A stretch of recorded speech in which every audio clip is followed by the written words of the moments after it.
আমি ওমরের নামে আল্লাহর কাছে নালিশ করব। কি নালিশ করবে? যে ওমরের আমলে আমি না খেয়ে আছি, আমার সন্তান না খেয়ে আছে। কথা বুঝতে পারছেন? এই কথা শোনার সাথে সাথে ওমর রাদিয়াল্লাহু আনহুর মানে বুকে আল্লাহ পাকের ভয় চলে আসলো, হৃদয় প্রকম্পিত হলো।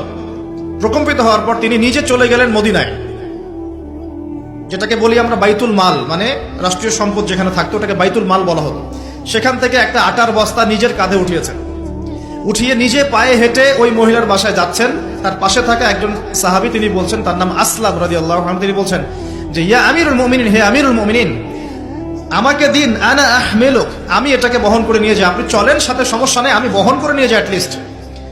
তখন ওমর রাদিয়াল্লাহু আনহু বলছেন, দিলের কান দিয়ে শোনেন কথাগুলো, ওমর রাদিয়াল্লাহু আনহু বলছেন, হাল আনতা তাহমিলু উযরি ইয়াউমাল কিয়ামা, তুমি কি কিয়ামতের মাঠে আমার পাপের বোঝা বহন করবে? সুবহানাল্লাহ, চিন্তা করে দেখেন। নিজের হাতে গেলেন, রান্না করে খাওয়ালেন, তারপরে বললেন আগামীকাল তুমি আমিরুল মুমিনিনের দরবারে এসো, সেখানে আমাকে পাবে। এই হলো ওমর রাদিয়াল্লাহু আনহুর খেলাফত। একদিন তিনি তার যে উট, এটাকে পরিষ্কার করছেন। আলী রাদিয়াল্লাহু আনহু দেখে বলছেন, আমিরুল মুমিনিন, আপনি পরবর্তী জেনারেশনের জন্য অনেক কঠিন আদর্শ রেখে যাচ্ছেন, আপনি এত কাজ করছেন, তারপরে নিজের কাজও নিজে করছেন।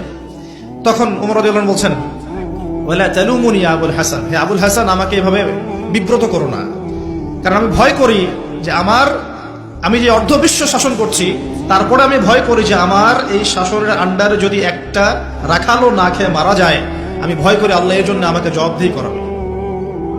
আরেকটা বলে শেষ করে দিই, আমর ইবনে আস রাদিয়াল্লাহু আনহু, তিনি একজন গভর্নর, কোথাকার?